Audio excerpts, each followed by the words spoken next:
Bonjour, bonjour, j'espère que ça va bien. Aujourd'hui, on se retrouve dans un autre épisode du podcast Sacré Stress où je reçois Tina Carr et aujourd'hui, on va parler de comment se reconstruire après une infidélité.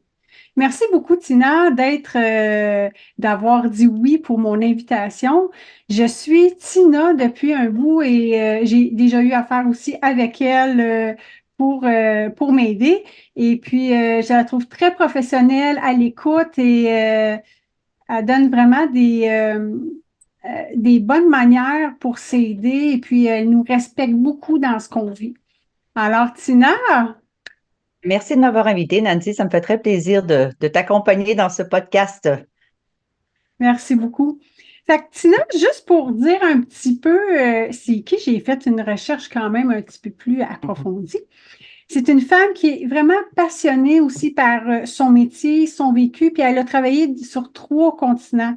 Puis ce qui est exceptionnel, elle a passé de ballerine à marionnettiste, de courtier à auteur, de conférencière à formatrice, puis de coach à mentor. Fait que c'est une femme qui a fait plusieurs choses dans sa vie. Elle a plusieurs expériences. Donc, elle est coach personnel, relationnel et professionnel, qu'on soit en couple ou célibataire. Elle est aussi conférencière. Elle a un atelier qui s'appelle l'art de porter des talons hauts. J'ai vu ça sur le net. J'ai vu la petite vidéo. C'est vraiment cool. Elle a aussi un programme qui s'appelle Je suis magnifique, que vous pouvez prendre avec elle. Elle a 2 podcasts. Tu as toujours 2 podcasts, Tina? Toujours de Hein? podcast, C'est oui. c'est le courrier du cœur et Relations 360. Vous allez voir que dans les descriptifs, je vais vous mettre le lien de Tina si vous voulez la rejoindre, si vous voulez les livres, si vous voulez les programmes, ateliers, vous allez pouvoir rejoindre Tina. Elle a même fait 2 livres et son troisième va sortir en février 2025. Le premier, c'est Une mère en talons aiguilles qui parle de l'érotisme à la rescousse du couple. Et le deuxième est l'art de porter les talons hauts, qui est le secret voyons, voyons, qu'est-ce que j'ai écrit? L'élégance. Le mot, je l'ai écrit vite. Puis là, son troisième qui s'en vient, c'est l'infidélité 2.0, une anatomie d'une trahison moderne. Alors, j'ai bien hâte de lire ce livre-là. Alors, juste avant de commencer, parce que ça fonctionne toujours sous forme de questions, je vais demander à Tina qu'elle se présente dans le sens de comment ça fait qu'elle s'est retrouvée aujourd'hui avec ce sujet-là d'aider les gens aussi dans l'infidélité. Et n'oubliez pas qu'on peut nous voir sur ma chaîne YouTube au nom de Nancy Beauchesne et sur toutes les plateformes de podcast audio. Vous pouvez vous abonner, aimer, commenter, partager pour aider le plus de gens. Si vous connaissez des femmes ou des hommes qui ont vécu l'infidélité, même si des fois, il y en a que ça fait 10 ans, puis c'est encore là, toutes les blessures, les doutes, les douleurs, partagez-la avec cette personne. OK? Ça, c'est parce que c'est très difficile. Moi, je l'ai vécu, puis des fois, ça arrive encore que j'ai des petits relents puis je l'ai travaillé, mais il y a encore des petits relents. Fait que Tina, aujourd'hui, elle va nous aider à comprendre. Donc, l'émission est faite sur avant d'arriver à l'infidélité, pendant l'infidélité, comment se relever et aussi les impacts de l'infidélité et prévenir l'infidélité. Donc, c'est les 4 sujets aujourd'hui qu'on va parler par rapport à ça. Donc, juste avant de commencer, Tina, dis-nous comment comment tu t'es rendue à de ballerine quand même à comment aider les couples ou les gens à se relever d'une infidélité? Je pense que je suis ce qu'on appelle une multipotentielle. J'aime toucher à tout, je suis curieuse de tout, mais je suis surtout passionnée par l'humain. Ça a toujours été mon truc. Bon, ballerine, à un moment donné, la carrière finit parce que le corps nous lâche, hein. On n'a plus 20 ans toute la vie. Courtier, ben, c'était pour mettre mes enfants à l'école, voilà, pour leur payer l'école. Et puis ensuite, ben, il m'est venu vraiment, on parle d'inspiration des anges, mais c'est exactement ça. Un jour, je me suis levée en plein milieu de la nuit et je voyais des mots complètement placardés dans ma tête. Et mon mari m'a juste dit, ben, lève-toi puis va écrire. Et donc, j'ai fait une écriture automatique, vraiment. Et puis, j'ai été publiée 5 jours après l'envoi des éditeurs. Il y a 3 éditeurs qui m'appelaient pour me publier. Donc, c'était excessivement rapide, tellement rapide que j'ai pas tellement été capable de prendre le bateau, finalement. Donc, j'ai été back à back, j'ai été couverte par Radio-Canada, les radios, les télés. C'était incroyable la couverture que j'ai eue. Mais c'était quand même un sujet délicat parce qu'on parle d'érotisme, on parle de couple. Et puis les femmes me demandaient, ben oui, mais comment je fais pour retrouver ma féminité? Comment je fais pour retrouver ma sexualité? Comment je fais pour ceci? Alors, j'ai développé le concept l'art de porter les talons hauts parce que je trouve que le talon est un très beau prétexte pour redonner confiance aux femmes. Alors, j'ai développé tous ces ateliers-là par la suite. Et parce que je m'adressais particulièrement aux femmes et que les femmes sont très généreuses dans leurs confidences, eh bien, elles me parlaient de leur ami, de leur amoureux, de leur mari, et de fil en aiguille, finalement, elles me demandaient de l'aide. Je ne me sentais pas particulièrement compétente, alors je suis allée me former. Donc, j'ai fait tout le parcours complet de la programmation neurolinguistique, incluant l'enseignement. Je me suis fait le parcours du coach de vie, j'ai fait le parcours de coach de couple. Et là, présentement, je suis en train de finir le parcours de John Gottman sur le couple et sur les traumas d'infidélité. Donc, je vais vraiment me spécialiser dans l'intimité, la sexualité et l'infidélité auprès des couples parce que je crois que c'est un fléau vraiment mondial. Et il y a peu d'outils, peu de gens, peu de coachs qui vont s'aventurer dans l'intimité des gens parce qu'eux-mêmes sont quelquefois en désaccord avec eux-mêmes par rapport à leur sexualité. Alors, je suis une femme qui a aucun tabou, j'ai tout vu, j'ai tout entendu, j'ai à peu près tout expérimenté avec l'âge que j'ai eu le temps de le faire, là. Et alors, j'ai beaucoup de facilité à travailler avec les hommes autant avec les femmes. Et je suis une femme terriblement directe, donc je passe pas par 4 chemins. Un chat est un chat, donc c'est beaucoup plus facile pour les gens de se livrer quand il n'y a pas ces tabous-là, quand il n'y a pas ces jugements-là. Donc, j'ai le grand bonheur de recevoir la confiance des couples. Vraiment, j'ai un grand bonheur de recevoir ça. Ce qui est la base, hein, quand on veut aller voir quelqu'un, on veut que la personne connaisse son sujet, qu'elle ait de l'expérience aussi. Mais je voulais juste dire aussi que l'infidélité, hein, ça se passe juste pas en présentiel, hein, quand deux personnes se rencontrent. Des fois, ça peut être au niveau quand la personne elle, elle regarde de la pornographie ou aussi quand on est amant-amante.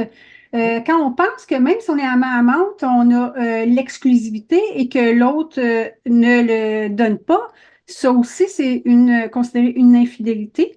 Puis, il y a des conséquences hein, finales hein, sur le couple qui peut être, bon, qui peut avoir une réconciliation, il peut avoir une guérison, mais il peut aussi avoir des séparations. Puis pour moi, quand on parle du couple, justement, ben c'est ça, qu'on soit marié ou pas, ou amant-amante, ça nous touche tous. Qu'on soit homme, femme, qu'on soit du même sexe dans le couple ou pas. Puis quand on a vécu une trahison,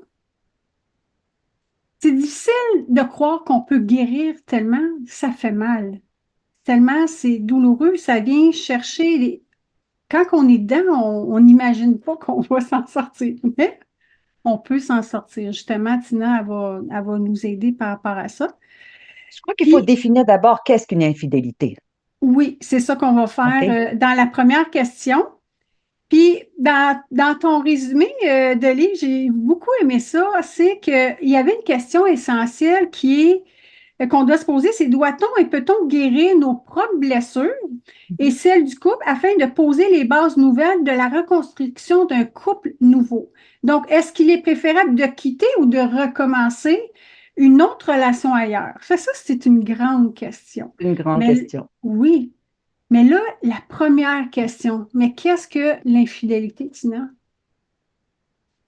Souvent, on associe l'infidélité à une relation physique sexuelle.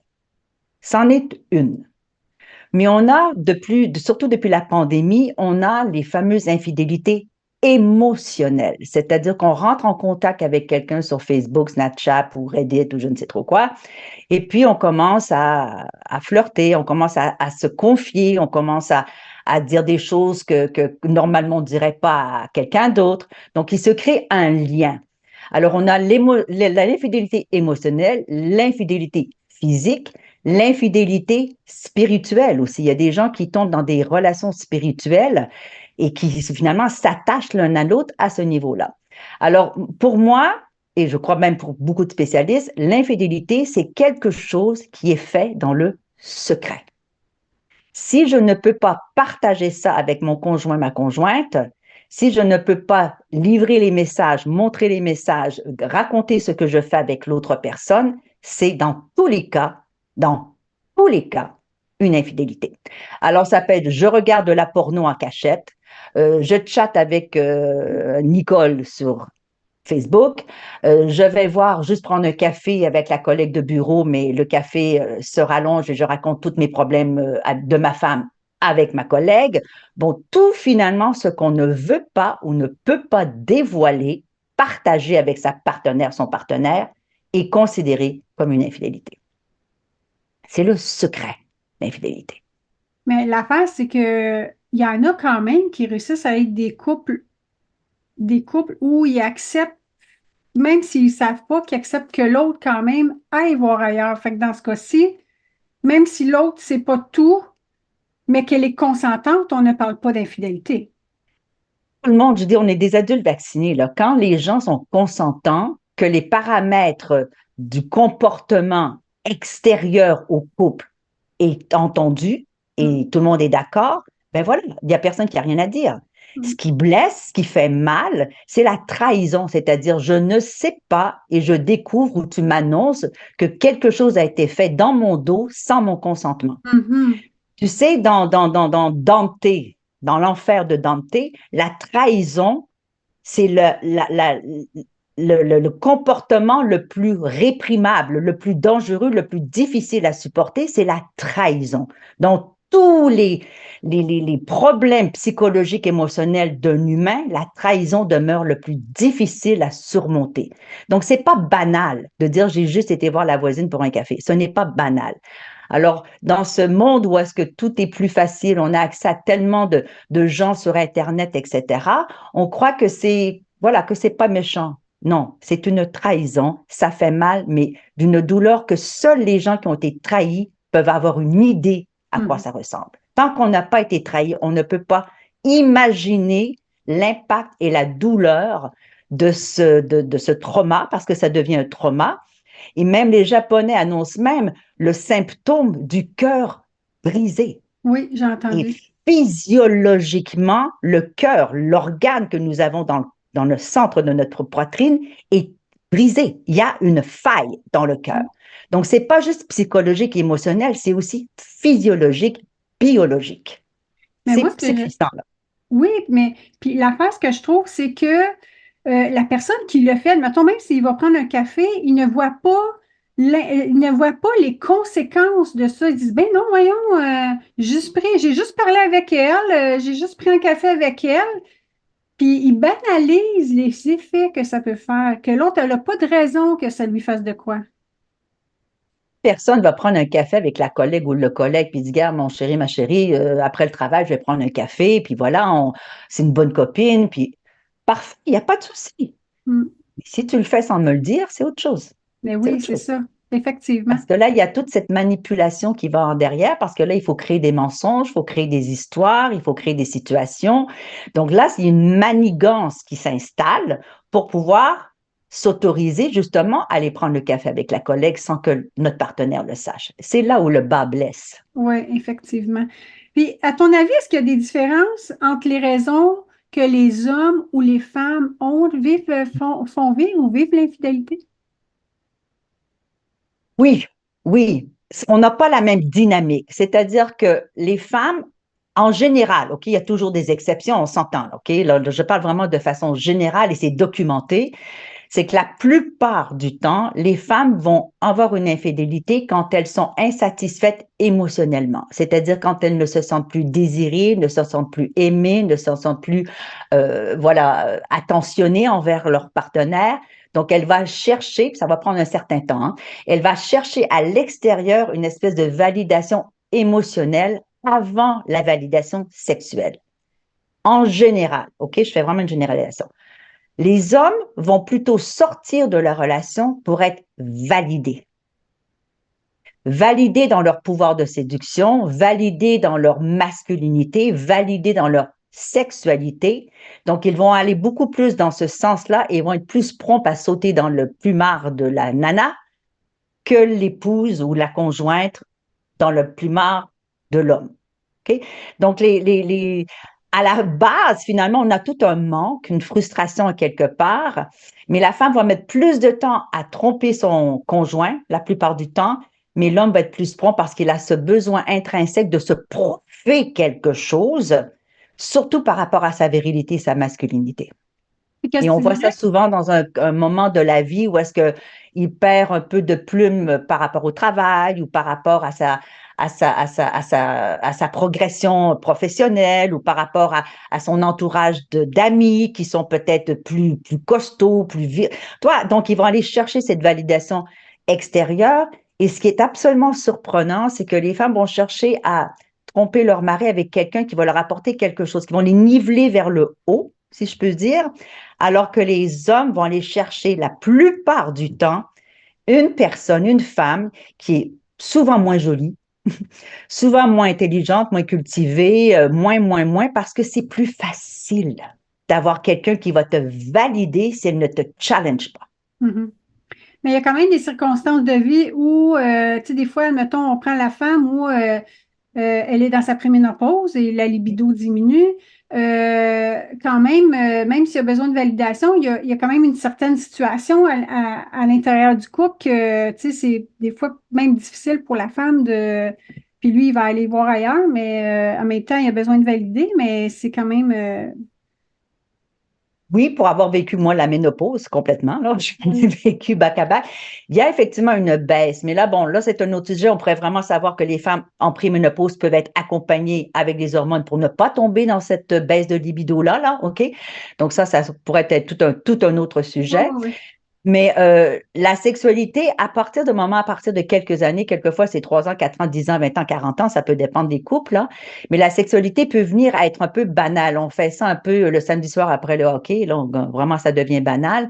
Mais qu'est-ce qui fait en sorte que soudainement, lorsqu'on va ailleurs, ça devient super excitant, mis à part la nouveauté du corps, la découverte, l'excitation de je ne connais pas, OK? Il y a aussi cette idée de je veux briser la monotonie. oui. Alors, qu'est-ce qu'on fait? Ben voilà, il faut peut-être prévenir ça et se dire, mais qu'est-ce que je fais maintenant avec ma nouvelle partenaire que je ne fais plus avec ma conjointe?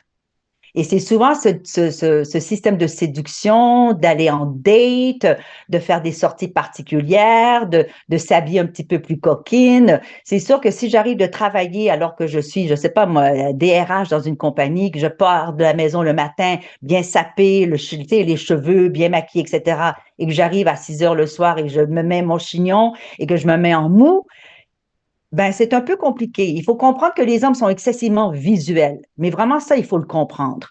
Alors, à partir du moment où est-ce que le visuel n'est plus attirant, ben, donc il y a une part de responsabilité des deux côtés. La femme a besoin de validation, de se sentir désirée, désirable, mais à un moment donné, ben, il faut que la femme se mette dans une situation d'être désirée, désirable. Donc, il y a un effort, je suis désolée de dire, mais il y a un petit effort à faire.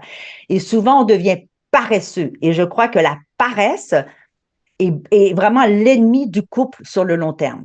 C'est beaucoup plus facile d'aller se rouler en boule, coller à écouter Netflix, que de dire, ben, je vais aller me parfumer, je vais aller me coiffer, je vais mettre un petit coup de sexy, le gars aussi, il va aller se mettre cute, et puis on va aller en date, et puis on va voir ce qui se passe après. Voyez-vous, il y a cette paresse-là, et se dire, bof, c'est pas grave, on fera ça la semaine prochaine. Donc, Ouais. alors que si on va avoir une nouvelle partenaire ou un nouveau partenaire, ouf, qu'on trouve du temps et l'énergie pour faire tout ça. Effectivement, hein? Tu sais, ben après, à un moment donné, même s'il se sépare puis il est avec cette dame-là, ça va revenir à la même affaire à un moment donné, là, s'ils ne C'est mettent pas certain, plus les efforts, là, tu sais. c'est Puis, certain. y a-t-il des signes avant-coureurs de l'infidélité? Oui, oui. Je crois que déjà, s'il y a particulièrement, soit les femmes qui sont très sexuelles, il y a des femmes qui sont très sexuelles, il y a une libido très forte, mais la plupart du temps, si c'est les hommes qui commencent à tromper, mais on va voir soudainement le téléphone et la face en bas. Les relations sexuelles s'écartent. On baisse plus une fois par semaine, mais une fois par mois. le retard, le téléphone qui ne vient plus, il n'y a plus le petit message texte le midi, comment ça va, est-ce que tu as passé une belle journée? Donc, le manque d'attention finit par s'installer. Et là, je pense que ce sont des... Mais le téléphone, surtout à l'heure actuelle, le téléphone, est-ce que je peux voir ton téléphone pour voir la température? C'est non, non, non, non. Ben voilà, on vient de comprendre qu'il se passe quelque chose. C'est toujours dans la cachotterie.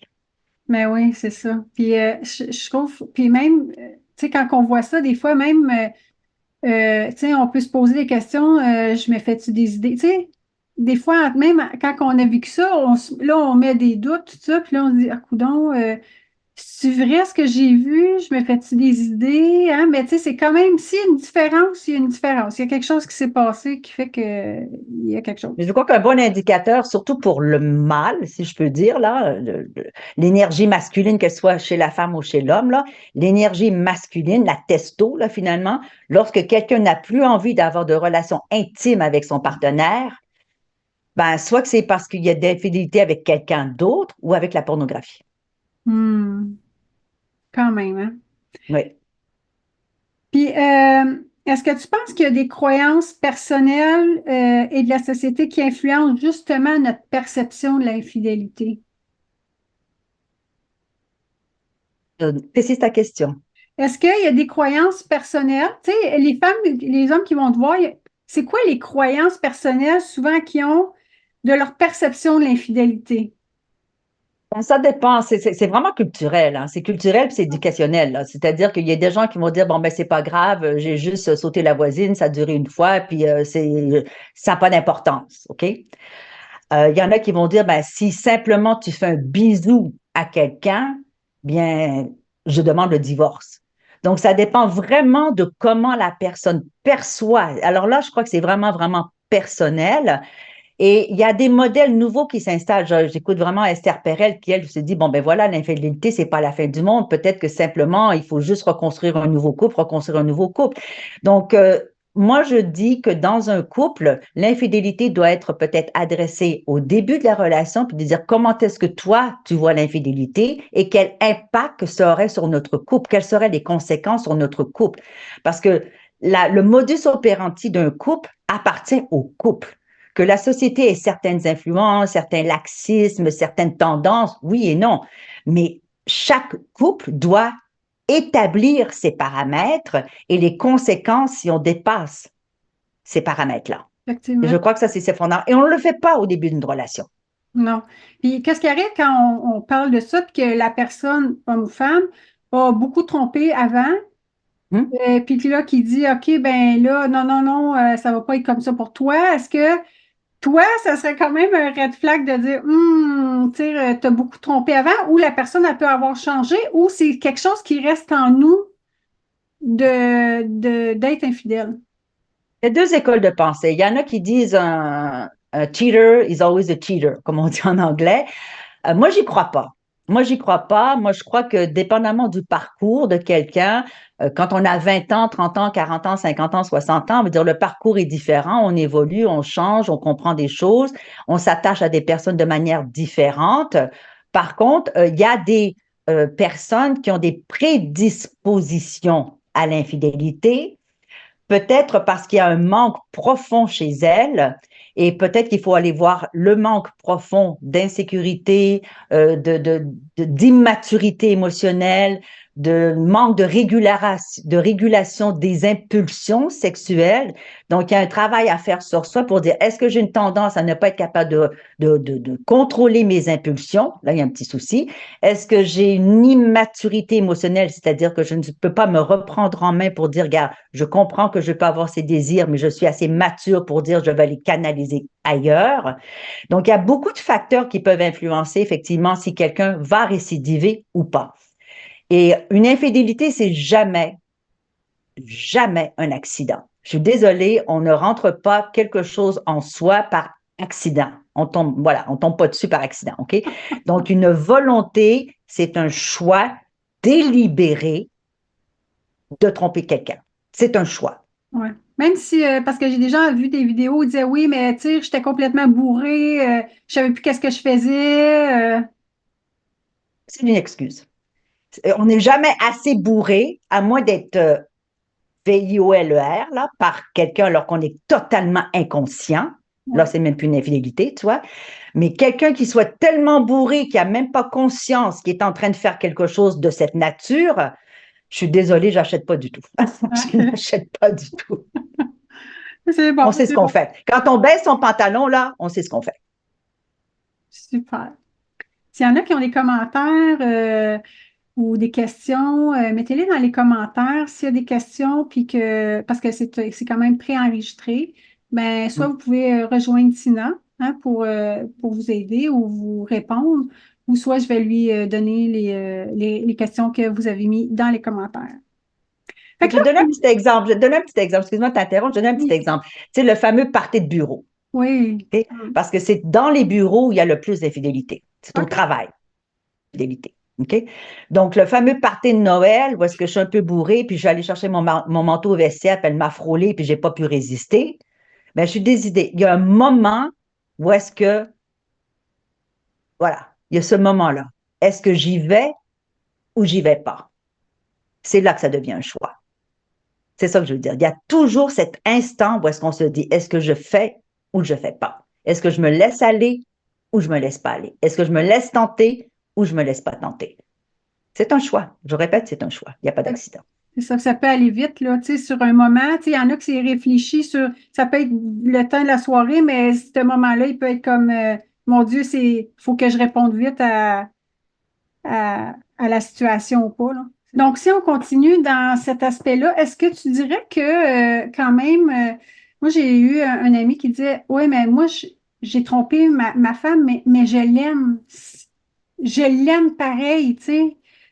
Comment qu'on peut mettre l'amour et l'infidélité en... Tu sais, as-tu quelque chose à dire là-dessus, là? J'entends tout le temps. J'aime ma femme, je veux rester avec, mais. Alors, ce qui est incroyable, c'est que c'est pour ça que les hommes trompent les femmes d'une manière différente.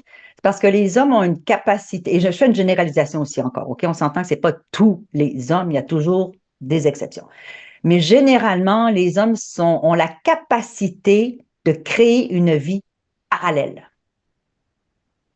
complètement parallèle. Donc, épouse. Donc, ils vont pouvoir aller voir leur maîtresse, avoir cette vie-là avec elle. Il y en a même qui ont des familles complètes avec une autre femme et revenir chez eux et être un mari aimant, un père fantastique, un amant formidable. Donc, c'est absolument désemparant de savoir qu'on est capable d'avoir comme ça des vies parallèles. Et j'ai des clients, moi, qui ont été infidèles avec la même femme pendant 25 ans. Donc, des vies parallèles pendant 25 ans sans que l'épouse s'en rende compte. Elle s'en rend compte 25 ans plus tard. Donc, c'est des chocs incroyables. Donc, pendant 25 ans, si tu es capable de manigancer ta vie pour que l'autre ne le sache pas, vous imaginez la préparation, la manipulation, l'organisation. C'est incroyable le travail qu'il faut y mettre pour tromper sa femme. Incroyable. Oui, puis quand l'autre, elle arrive sur le moment de la découverte, ben, tu sais, ça fait un choc. Elle peut vivre de la colère, de la tristesse, de la douleur, de la confusion, de l'anxiété, de l'humiliation même. Donc, ça fait beaucoup d'émotions que la personne, elle peut vivre, elle peut vivre en tant qu'elle. Puis, je pense que, tu sais, bon, après ça, c'est tous les doutes. Tu sais, qu'est-ce qu'elle peut se dire? Tu m'as pas respecté, tu m'aimes pas. Tu sais, écoute, c'est comme une douche froide. Même pas une douche froide, c'est une douche glacée, là.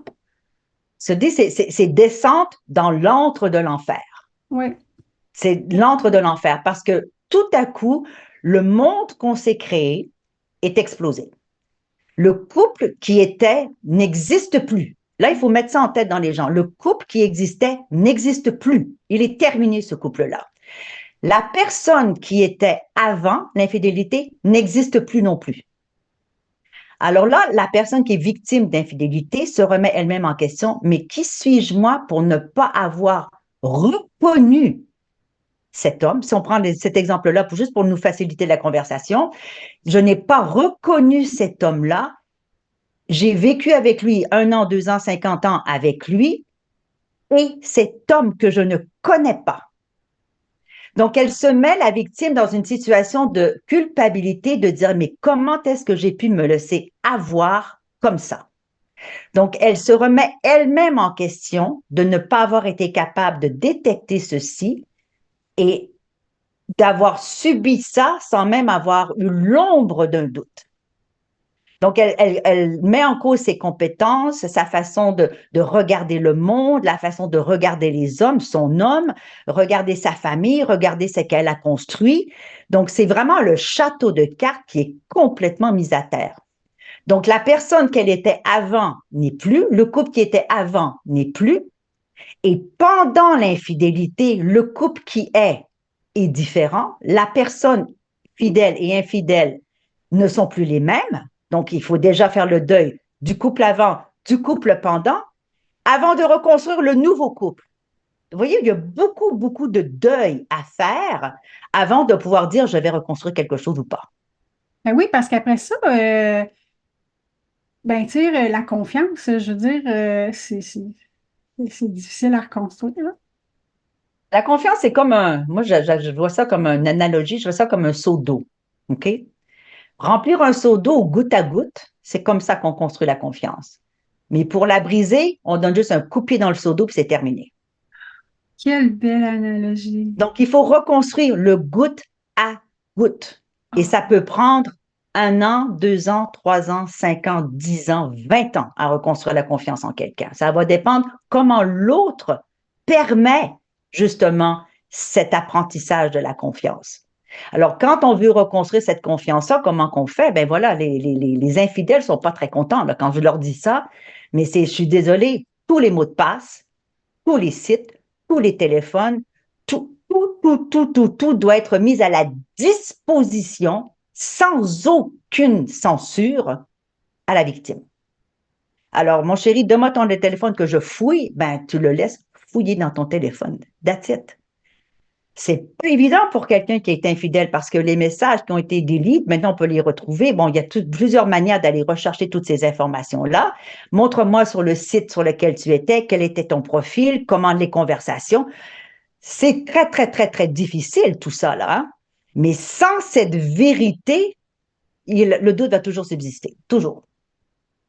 mais oui, c'est ça, C'est un effectivement. gros contrat.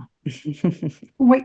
Donc, quand il arrive l'infidélité, après ça, c'est de se relever de l'infidélité. C'est ça qu'on, hein, aujourd'hui, une des choses qu'on veut savoir, c'est comment se relever d'une infidélité. C'est quoi les premières étapes que tu aurais à dire? Les étapes, comment se guérir? Parce que, tu sais, il faut aborder aussi, c'est sûr, les émotions. Il faut être capable de les dire, hein, capable de dire les choses.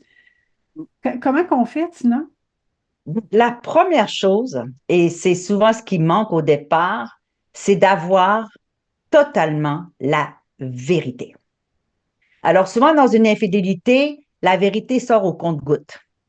Je te dis que j'étais à un rendez-vous. Non, finalement, j'ai simplement téléphoné. Non, simplement, voilà. Et dans le temps, la vérité sort petit à petit à petit. Et ça, c'est ce qui cause le plus gros des dommages. Pourquoi? Parce qu'à chaque fois qu'une vérité sort, une notion sort, une information est divulguée, la victime se replonge à la case A. On recommence à la case A. Et elle doit, elle, la victime, que ce soit un homme ou une femme, hein, reconstruire le casse-tête de sa vie par rapport à la nouvelle information. Donc, s'il a été à l'hôtel le 4 septembre, j'étais où, moi, le 4 septembre? Elle replace dans son puzzle. Parfait. Ah, mais là, soudainement, je sais que le 23 août, tu lui as téléphoné, tu as envoyé un message texte. Parfait. Où j'étais, moi, le 23 août? Donc, avant de reconstruire le puzzle, ça peut prendre beaucoup de temps si les mensonges persistent. Alors, il y a deux trahisons. Il y a la trahison de l'infidélité et il y a la trahison du mensonge. Et souvent, c'est le mensonge qui fait le plus de tort. Parce que quelqu'un me dirait, écoute, mon mari a trompé avec la secrétaire au party de bureau. Bon, ça m'a fait mal, mais bon, il me l'a dit tout de suite. Déjà, l'aveu facilite la guérison. Il me l'a dit tout de suite, ça m'a fait mal, on en a discuté et finalement, on a réussi à passer à travers. Différent que j'ai découvert par hasard, sur son téléphone, un message texte de quelqu'un que je ne connais pas et le message texte était plutôt coquin, il a nié, déjà, mensonge. Et ensuite, j'ai nié la fréquence, j'ai nié l'importance, j'ai nié les sorties, j'ai nié. Alors, cette négation, finalement, ce refus de dire la vérité ramène, je me répète, à la victime à la case A. Donc, si on dit toute la vérité d'un seul coup, ça fait un gros morceau à avaler, mais la victime est capable de prendre tout ça, de reconstruire son casse-tête et ensuite de dire, maintenant que je sais tout, je me positionne et je choisis pas de reconstruire mon couple. Mais tant qu'elle ne sait pas la vérité, il y a doute et elle n'a pas les outils, la possibilité émotive, psychologique, même physique de reconstruire quelque chose parce qu'elle ne sait pas si c'est fini. Effectivement, moi, ça m'est arrivé, puis je me disais, j'aime mieux savoir la vérité que d'être, tu sais, que tu sais pas. Au moins, je le sais, puis je peux bâtir à partir, je peux me rebâtir, même si je suis plus avec. Je peux me rebâtir au moins avec, avec des informations, avec une vérité. Le plus dur, c'est de ne pas avoir de réponse. Avoir de réponse. Et en plus, c'est qu'est-ce que ça veut dire à propos de la personne infidèle vers sa partenaire? Ça veut dire que, en tant que, je prends un exemple, OK? Je suis l'homme, j'ai été infidèle. Je ne dis pas à ma partenaire la vérité. Ça veut dire que je ne lui fais même pas confiance dans sa capacité à recevoir ça. Donc, je me fais juge de sa capacité émotionnelle à recevoir. Donc, ça veut dire que j'entame, je brise la liberté qu'elle pourrait avoir de choisir de rester ou pas. Je contrôle finalement si elle reste ou pas en lui donnant simplement des petits morceaux.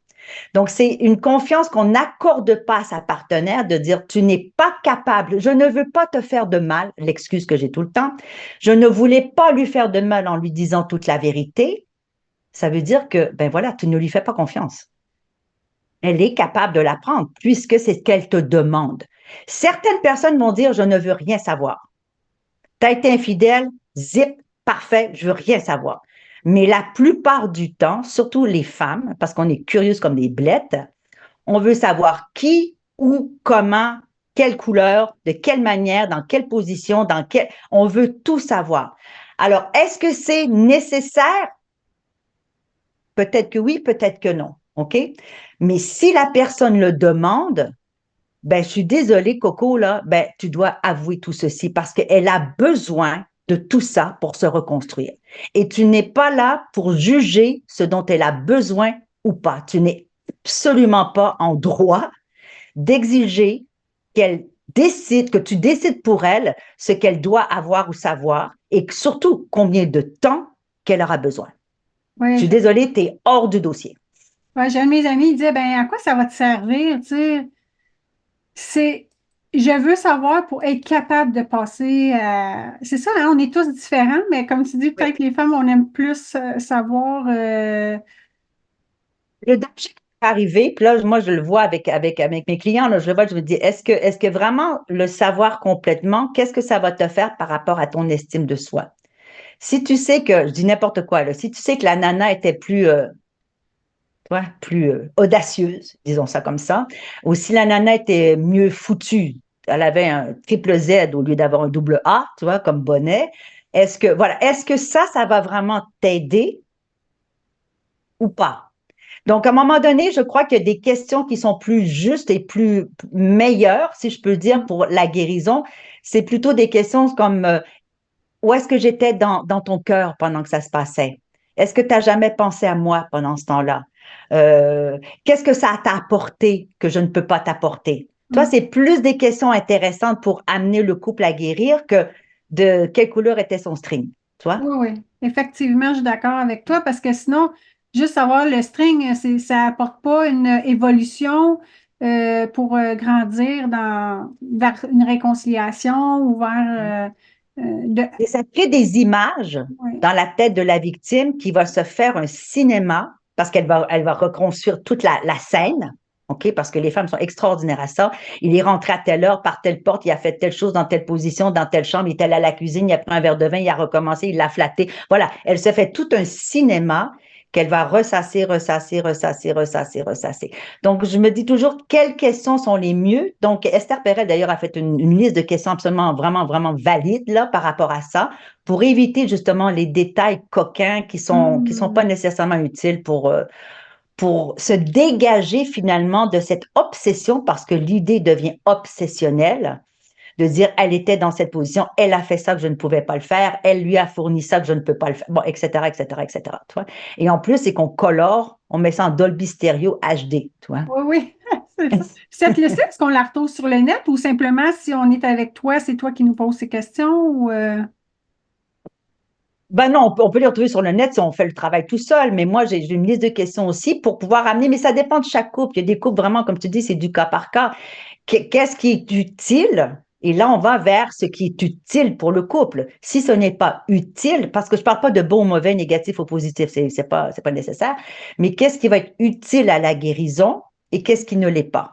Mhm. Donc, quelquefois, moi, en tant que coach, ben, je fais un peu la censure, hein, des questions.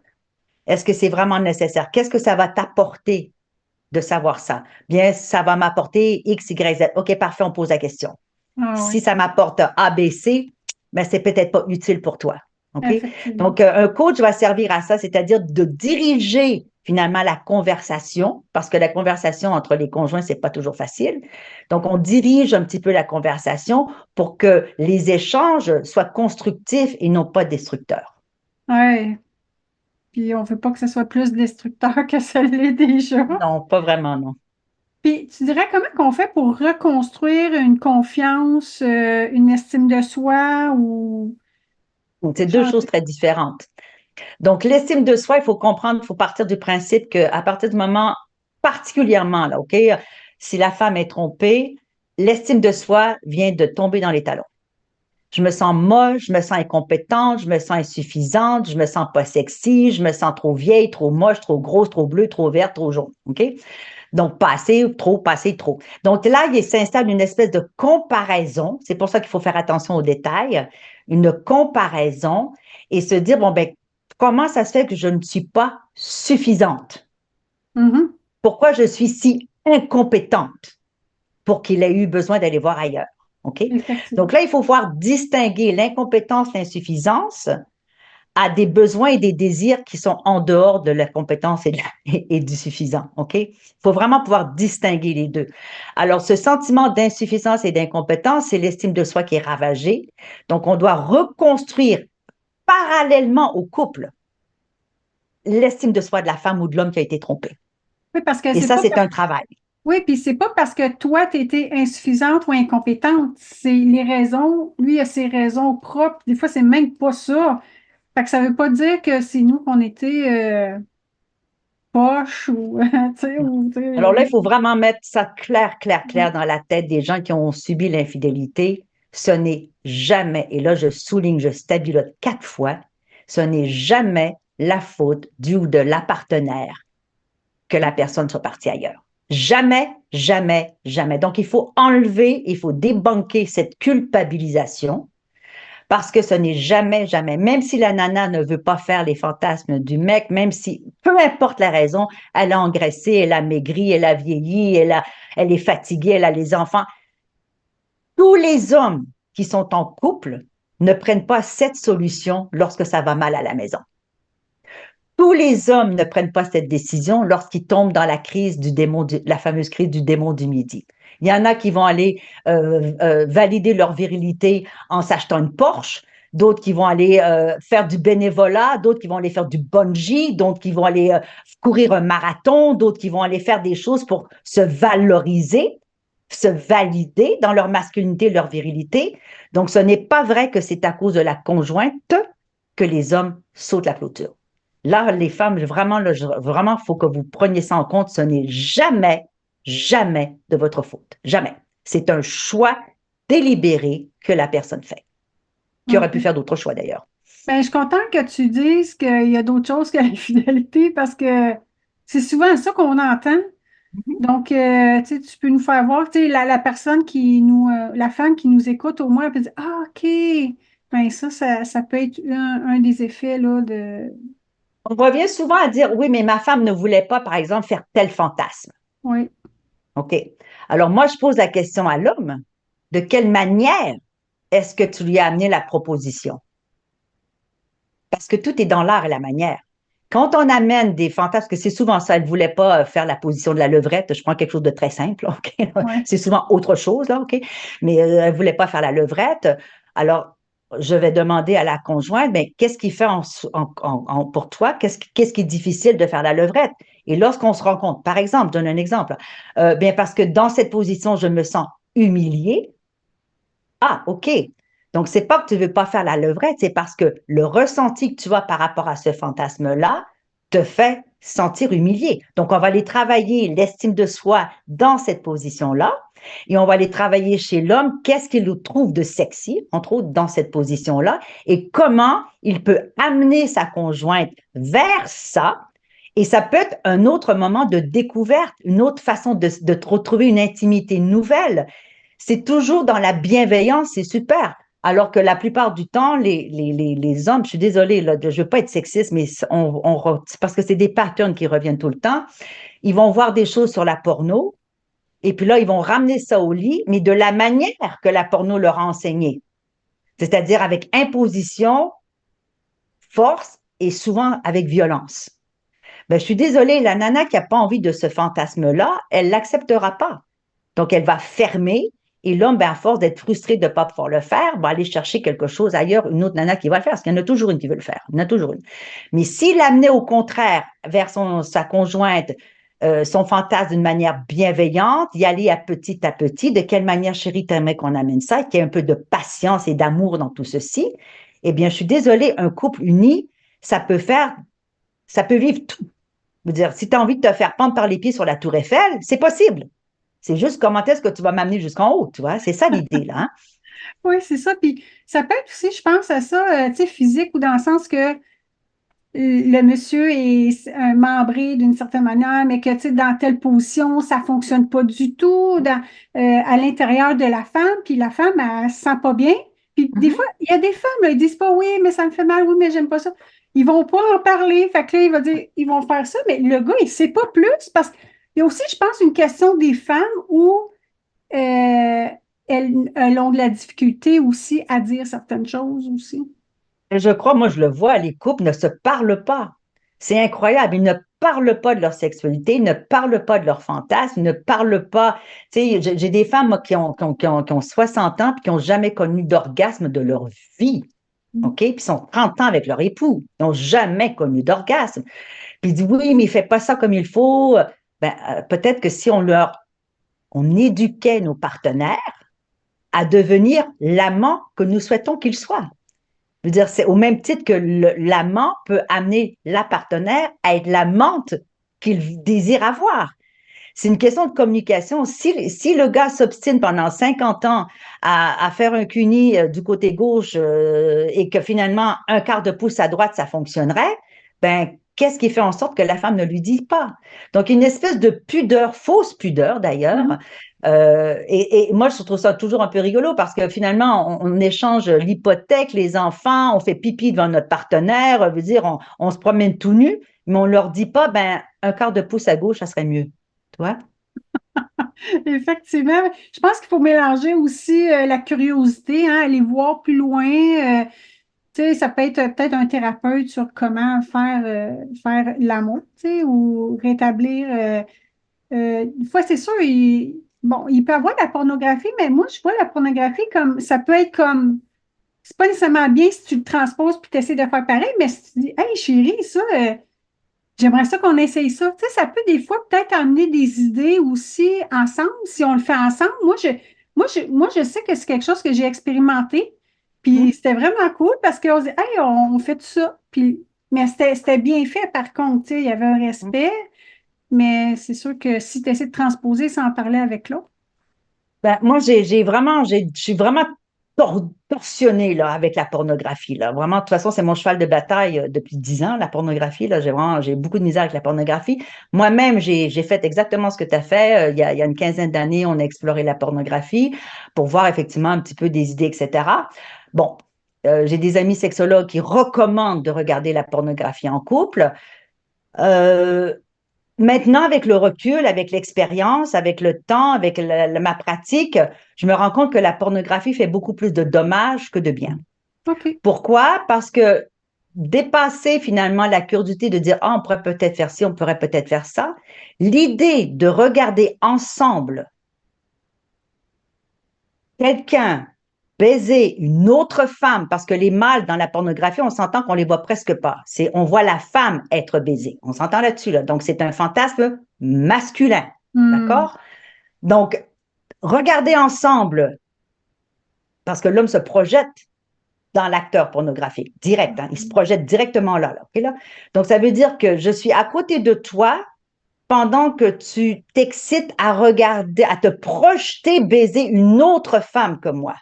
Hmm. Là, ça devient très, très, très délicat. C'est OK? vrai. Oui.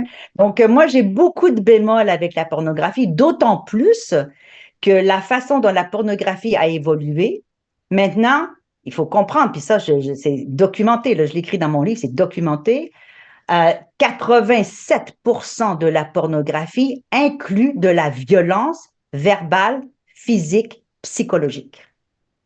Donc, on apprend à être excité dans des comportements de violence. Hmm. Là, j'ai un sacré problème. Oui. J'ai un sacré problème, OK? Parce que, regardez, quand Fifty Shades of Grey est sorti, Oui. le livre, OK? Dans la première année, il y a eu 347 morts par strangulation Ah, en Grande-Bretagne seulement. 347 morts par strangulation. Pourquoi? Parce qu'on ne sait pas comment faire. Donc, on copie des comportements sans connaître les conséquences. ah. Alors, je suis désolée. Est-ce que c'est nécessaire de frapper, gifler, cracher, rentrer dans le mur, fouetter? Est-ce que c'est ça? Faire l'amour avec quelqu'un? Je suis pas certaine. Alors, les gens vont me dire, oui, mais c'est des fantasmes de BDSM. On appelle bondage sadomaso. OK? Parfait. Sauf que moi, pour avoir exploré, parce que je suis d'une curiosité hallucinante et j'ai fait des expérimentations sociales tout azimut, je suis allée dans des donjons. Je suis allée voir comment ça se passait. Je suis allée m'éduquer de comment ça se faisait pour pouvoir aider mes couples, si vous voulez aller là-dedans. OK? Mais il faut comprendre que tout ce lifestyle, parce que c'est un lifestyle, est excessivement codifié, mais codifié. Et ce qu'on ne comprend pas, c'est que l'homme dominant dans le jeu BDSM est complètement soumis à la soumise. C'est la soumise qu'elle contrôle. Alors que dans les comportements pornographiques, dans la domination, la femme, elle n'a pas le contrôle. C'est l'homme qui l'écrase, l'humilie, la dégrade et la violente. Donc, on n'est pas du tout dans le vrai BDSM. OK? Donc, il faut vraiment faire la part des choses. La violence pornographique n'a rien à voir avec le BDSM. Rien à voir. OK? Même si ce sont les mêmes gestes, l'intention est totalement différente. Ah, ben merci d'avoir fait la différence pour les auditeurs ou ceux qui nous écoutent là. Des fois, ça prend une petite affaire pour dire OK, on n'avait pas vu ça comme On ça. n'a pas vu ça comme ça. Oui, oui, oui. Ah, OK. Et cette violence-là, on la transpose. Et là, je vois, écoute, moi, j'ai des jeunes, là, des jeunes adultes. Puis mon fils, qui est excessivement sensible, va me dire, mais maman, moi, je comprends pas les nanas, ce qu'elles me demandent. Je ne veux pas faire ça. C'est trop violent. Hmm. Fait que même les femmes, maintenant, s'éduquent à la pornographie et elles apprennent à travers la pornographie que d'avoir mal, c'est excitant. Oui, je crois que Et c'est là, ça. on tombe dans vraiment un gros problème. OK, là? Donc, ça veut dire que si je me fais cracher dans le visage, je me fais frapper et je me fais étrangler, je dois aimer ça. Ben, je suis désolée, c'est pas pour tout le monde. C'est pas pour Non, tout le monde. c'est pas pour tout le monde, effectivement. Il y en a que c'est ça, mais il y en a que c'est pas ça. Puis, comme tu dis, il y a des places que, tu sais, s'il y a des codes, tout ça, ben, il y a un respect aussi, puis qu'on est compris, hein. On a dit les mots, on a appris à s'exprimer sur ce qu'on voulait pas. On a mis les paramètres. D'accord. Et là, quand c'est mis dans un... et moi, j'aime beaucoup quand les gens veulent expérimenter des choses un peu extrêmes, c'est parfait. Moi, j'ai rien contre ça, là. Au contraire, il n'y a pas de souci. On peut faire n'importe quoi, là. Ouais. Mais si c'est paramétré dans un contexte de jeu, c'est-à-dire, OK, ce soir, on joue au lapin-lapine, là. Je dis n'importe quoi, OK. Bon, parfait, on le sait, on se transpose et il y a une espèce de mini-distance qui se fait. Mhm. Mais si on ne paramètre pas, c'est que la personne qui soudainement, out of the blues, reçoit une claque en plein visage, ben c'est personnellement qu'elle le prend. Oui, Personnellement. Il n'y a plus de jeu là. OK? Donc là, c'est une vraie agression. Et oui. là, ça pose problème. Parce que les femmes vont avoir du mal à refuser parce que, si je refuse, mon mari va aller voir ailleurs. Si je refuse, je passe pour une prude, une frigide. Donc là, il y a toute la culpabilité qui s'installe chez la nana. Alors que finalement, c'est simplement que l'art et la manière n'a pas installé de bonne façon. Il n'y a pas de bienveillance. Non, puis ce que ça fait, c'est que, tu sais, après ça, ben, vouloir avoir moins de rapprochement, mais là, si lui a moins de rapprochement, là, il va avoir de l'infidélité. Fait que là, c'est une roue qui tourne, Ouais. et là, tu t'en sors pas. Le mieux, c'est de communiquer. Mon chéri, voici, est-ce que tu veux qu'on ouvre un peu le panier de notre jardin secret? Oui, Qu'est-ce que tu aimerais? Bon, c'est un risque à être vulnérable, s'ouvrir à quelqu'un, c'est un risque qu'on prend. Mais moi, je préfère que les couples viennent me voir et dire, Tina, on a des fantasmes, on ne sait pas trop comment les adresser, oui, qu'on les amène tranquillement, plutôt que la personne dise, ben, OK, ce soir, j'y go, puis voilà, j'espère que ça va fonctionner, tu vois, oui. parce que dans à peu près tous les cas, ça ne fonctionnera pas. Sauf que si la femme, elle, admettons, on parle de la femme, elle veut vraiment pas rien, mais que le gars, genre, je suis sur un site, là, Ouais. Facebook, là, sur la sexualité, puis il y a plein de personnes qui disent, oui, mais moi, j'aimerais ça expérimenter ça, c'est comme ça vient du fond, puis sa femme, elle veut pas.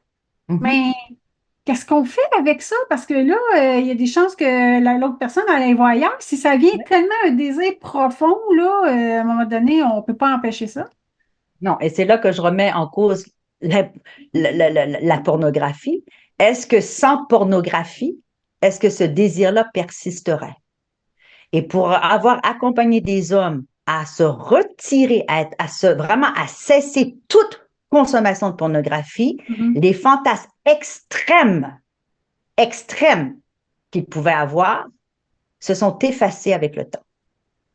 Mhm. Donc, la pornographie nourrit des fantasmes qui Mhm. autrement ne seraient pas nourris. Alors, pour répondre à ta question, si la femme ne veut pas, moi, je reviens toujours à ça. Qu'est-ce qui fait en sorte qu'elle ne veut pas? C'est quoi pour elle? Qu'est-ce que ça représente? Et de quelle manière est-ce que ça pourrait être changé si la façon dont elle s'est amenée serait différente? OK? Parce que dans un couple, l'homme et la femme, deux hommes, deux femmes, peu importe, dans un couple, l'idée, c'est de vouloir créer une intimité. Donc, c'est comment on la crée. Et Mhm. c'est certainement pas par l'imposition, la force, les menaces. Ah ben non, ça va Si rentrer. tu fais pas, je m'en vais. Bon, ben, ça marchera pas, c'est sûr. Non, c'est ça. Mais après, les impacts là, de l'infidélité, là, ben, tantôt j'en ai parlé, ben, tu sais, après ça, il y a les doutes, on se sent rejeté. Bon, j'ai quelques petites phrases là, que j'ai pris en note, là, tu sais, comme est-ce qu'on peut réellement pardonner? Est-ce que j'ai écrit, elle peut rester quand même, même si elle n'a pas pardonné? Elle a juste fait un bilan des conséquences de la séparation, puis elle a jugé que c'était plus avantageux de continuer avec lui ou elle, puis elle s'accroche au bon côté des relations. Elle fait juste des efforts de rester forte, mais qu'au fond d'elle-même, la douleur est tellement profonde, puis il y a des milliers de questions qui sont sans réponse. Elle se demande même si c'est elle le problème. Elle se demande chaque fois s'il la trompe encore avec d'autres femmes. Hmm? Ça, c'est épouvantable. Là, ça, je l'ai vécu.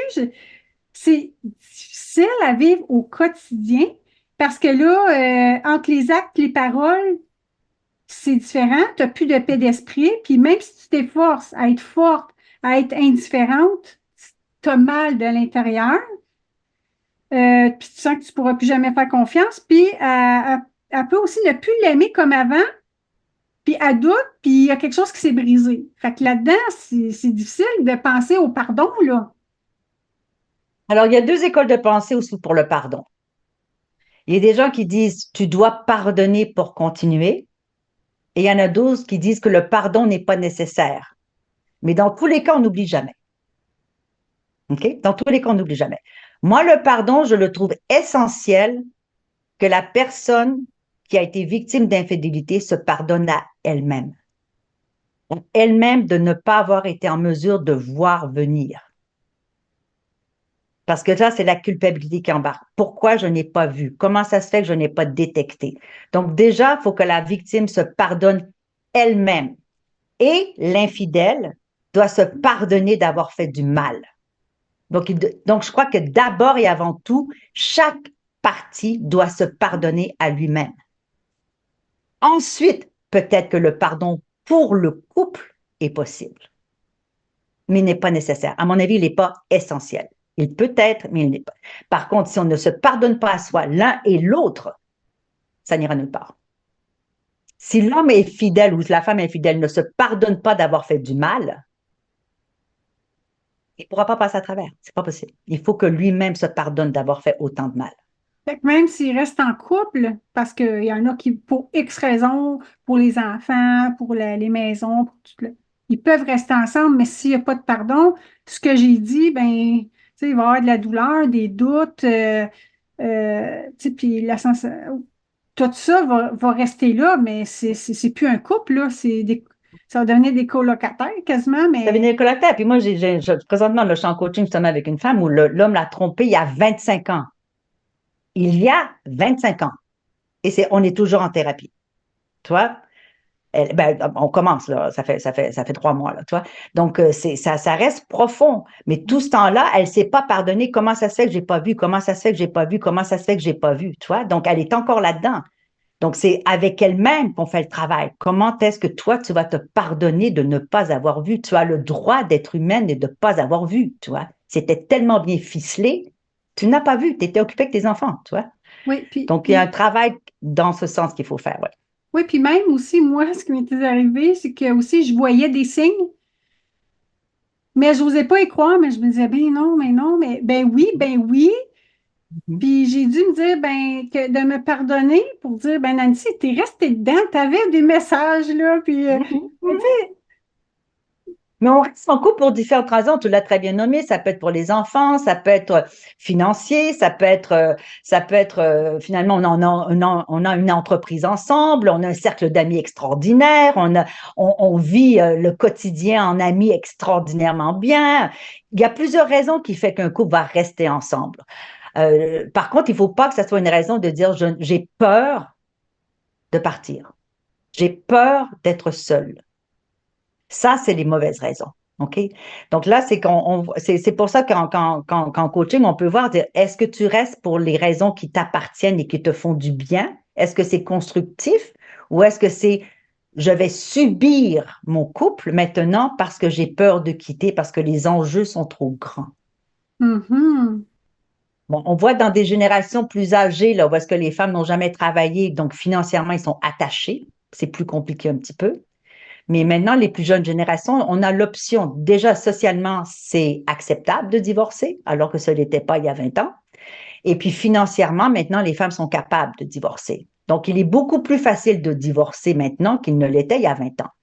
Toutefois, si le travail ne se fait pas sur soi, les raisons pour lesquelles j'ai trompé, pourquoi je n'ai pas accepté la tromperie, voilà, que chacun fasse le travail, la personne qui s'en va ressauter dans une prochaine relation avec les mêmes bibites, les mêmes problèmes, les mêmes blessures, les mêmes choses qui ne sont pas adressées et guéries. Donc, on va recommencer. C'est pour ça que les deuxièmes, je parle de mariage, mais OK, c'est juste pour simplifier la conversation. Quand on parle de deuxième mariage, à 20% plus de chances d'échouer que le premier et le troisième, 30% que le deuxième. Donc, même en changeant de partenaire, ça va de mal en pis. De mal en pis. Donc, ça veut dire que les problèmes n'ont pas été réglés. Donc, moi, je dis toujours les gens, si vous voulez vous séparer, très bien, mais s'il vous plaît, restez seul pendant un moment pour faire le travail sur vous, pour aller récupérer votre énergie, récupérer votre estime, récupérer votre confiance, récupérer la femme ou l'homme que vous êtes, que vous voulez être. Maintenant, vous avez changé. Ensuite, vous pouvez aller vers quelqu'un d'autre et offrir qui vous êtes. Mais si vous allez blesser, déchirer vers quelqu'un d'autre, vous allez retrouver quoi? Un autre miroir qui va raviver les mêmes blessures et vous allez retomber dans les mêmes problèmes et on rebelote une deuxième, troisième, quatrième fois. Ben oui, effectivement. C'est une évolution, hein. L'infidélité, pour moi, c'est une occasion, même si c'est une occasion un peu noircie, mais c'est quand même une occasion de se redéfinir en tant qu'individu, c'est-à-dire de reconnaître ses blessures, reconnaître ses manques, ses frustrations, ses désirs, ses besoins, et pour l'autre aussi, et de dire maintenant qu'on a tout reconnu ça, je fais le travail de reconstruction de moi-même pour guérir de ma blessure de rejet, d'abandon, d'injustice, d'humiliation, voilà, de tout guérir de ces blessures-là. Ça peut prendre un temps. Et ensuite, ben voilà, je suis transformée, j'ai transmuté ma douleur, j'ai transmuté mes insécurités. Et maintenant, je suis une personne solide et je peux maintenant rentrer dans une autre relation avec des bases nouvelles qui ne feront pas en sorte que je vais reconduire les mêmes situations. Effectivement, puis il y a le mot engagement aussi. C'est on Oui. s'engage à ne pas refaire la même chose, à être fidèle dans le couple. Pour moi, le mot engagement, même si c'est engagement envers soi-même, c'est pas juste engagement envers l'autre, c'est moi, je m'engage à pas aller voir ailleurs, même si ça a l'air beau, même si ça a l'air excitant, je m'engage à ne pas le faire.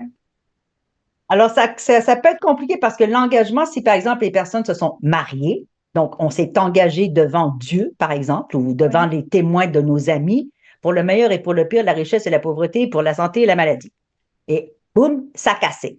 Donc, l'engagement, c'est compliqué de dire je m'engage à plus tromper. Ben oui, mais tu t'es engagé à rester avec moi et ça a cassé, tu vois. Donc, l'engagement, effectivement, je vais dans ton sens, l'engagement envers soi, de dire je m'engage avec moi-même, de Mhm. faire en sorte que je ne ferai plus ces bêtises. Donc, qu'est-ce que je dois mettre en place pour ne plus être tenté? Mhm. Déjà, coupe la porno. Je suis désolée, là, je suis intransigeante là-dessus. Les gens vont me détester, là. On, la porno, 100%, il n'y en a plus. Ça, 99% des hommes vont sauter au plafond. Et deuxièmement, je cesse, parce que la porno provoque ça, je cesse, et c'est un apprentissage, de regarder les femmes avec désir, lust.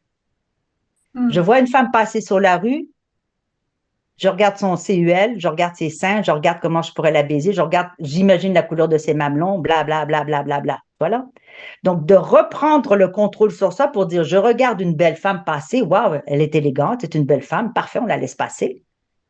Mais de cesser l'idée de fantasmer éventuellement sur qu'est-ce que cette femme pourrait être pour moi, parce que là encore, on met la femme dans une position d'objet, et là, la tentation est facile parce qu'un objet, c'est jetable et c'est consommable. Donc, c'est tout un apprentissage. Donc, la personne qui veut cesser les infidélités parce qu'elle est propice à ça, elle est tentée par plusieurs choses, eh bien, vous imaginez la force de caractère. Et moi, je souligne, vraiment, je félicite sincèrement du fond du cœur les personnes infidèles qui font ce travail-là parce que c'est un travail qui n'est pas du tout facile. De dire, je vais cesser de regarder les femmes comme des objets et des candidats potentiels. Mhm. OK? Je vais cesser de regarder la porno pour alimenter, la tromperie, alimenter des fantasmes que ma femme ne veut pas faire, alimenter l'idée que je peux avoir, parce que c'est ça qui se passe dans la tête des hommes, hein. Je regarde la porno, c'est-à-dire que je suis l'amant de toutes ces femmes. C'est ça qui se passe dans la tête des hommes. Donc, ça veut dire que j'alimente l'idée que je suis multipartenaire. Je ne peux pas me concentrer, découvrir, aller vers ma femme, amener d'autres choses dans ma relation puisque je suis occupée avec les 1000 femmes qui sont sur Internet. Qui sont virtuels, qui sont même pas. Non, mais parce que ce qu'il faut comprendre, Nancy, c'est que pour le cerveau humain, entre la réalité et la fiction, il n'y a aucune différence. Mhm. La dose de dopamine est la même, que ce soit la porno ou que ce soit le réel, la dose de dopamine est la même. Donc, quand on cesse la pornographie, c'est un sevrage de dopamine. C'est Ah oui. excessivement difficile. Ah OK? oui. Il faut la remplacer par autre chose. Par le sport, par, je sais pas quoi, aller être boy scout, j'en sais rien. OK? Donc, ça demande une force de caractère incroyable. Mais moi, je vois les hommes, et les femmes d'ailleurs, mais surtout les hommes qui sont accros à la porno, quand je les vois qui sont libérés de la pornographie parce que ça devient rapidement une addiction sans qu'ils le sachent. Oh, je suis fatiguée, je viens de travailler. Allez, hop, 3 minutes de porno. Ça ne veut pas dire qu'ils vont se masturber pour autant, OK? Mhm. Ah, 3 minutes de porno. OK, c'est mon petit bonbon. Parfait. Ils Ah, continuent à travailler. Un petit bonbon. Fait que là, ils se rendent compte que finalement, quand moi, je demande de sortir leur historique de Google, ça fait mal, hein? Ils se rendent compte qu'ils regardaient la porno 3, 4, 5 fois par jour. Ah oui. C'est comme, waouh, je m'en étais pas rendu compte. Ben oui, parce que c'est juste 30 secondes, juste 1 minute, c'est juste des... Mais à chaque fois, c'est la dopamine, la dopamine, la dopamine. Et ce qu'il faut comprendre au niveau des neurotransmetteurs, c'est-à-dire qu'on a une base de dopamine naturelle, OK? Mais lorsqu'on la fait sauter pour avoir la porno, la base, au lieu de retomber à 0, elle tombe à -1. On a besoin de plus. Et là, la dopamine monte, la base descend à -2. On a besoin de plus. Voyez-vous, donc c'est une escalade qui fait en sorte très, très, très imperceptible, si je peux dire. Et là, on se rend compte que les hommes sont vraiment accros à la porno. Ils se sont absolument pas rendus compte. OK? Donc, pour pouvoir changer tout ça, de décrocher de ça, de ne plus regarder les femmes comme des objets, ça demande un sacré travail. Mais ce qui est extraordinaire, et c'est là que je veux en venir, c'est que les hommes me disent toutes, Tina, je me sens libre. Je ne me suis jamais sentie aussi libre que maintenant que je ne suis plus accrochée à la pornographie. Parce que c'est une dépendance. Comme toute autre dépendance. Comme tout autre... Non, c'est pire que de la cocaïne, l'héroïne, le jeu réunis ensemble. Ah oui. C'est pire. Parce que la dose de dopamine est telle. OK?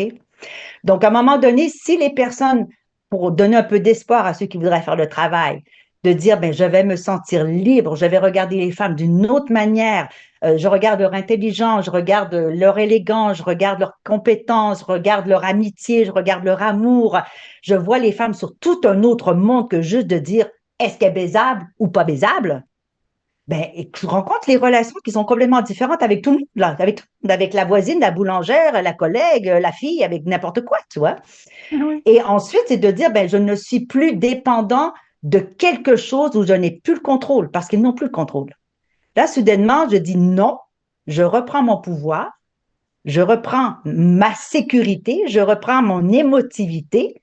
Donc, les hommes découvrent finalement une nouvelle virilité dans leur reprise de contrôle en se détachant de la pornographie. Donc, les résultats sont extraordinairement, extraordinairement valables pour l'homme. Extraordinairement valables. Mais il ne le voit pas parce que le chemin pour arriver, je le sais, sincèrement, est très douloureux.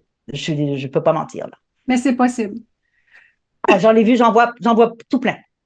Puis est-ce que c'est, tu sais, dans le fond, toi, c'est ton travail. Dans le fond, est-ce que tu dirais que c'est possible de transformer vraiment une épreuve d'infidélité à une opportunité de renforcer la relation? Oui, oui, si le travail est fait. OK, on ne peut pas dire, OK, ma chérie, je t'ai trompée, oublie ça, on passe à autre chose. Ça ne se fera jamais. C'est impossible. OK? Ça. Bon, impossible. Impossible n'est pas français, mais bon, c'est quasi impossible. OK? Je pense que oui, c'est une opportunité, surtout sur les couples longue durée, de dire, OK, le couple, je me répète, qui était avant n'existe plus. Le couple pendant la découverte et la douleur n'existe plus. Maintenant, quel couple voulons-nous créer ensemble? Effectivement. Donc là, on redevient des amoureux.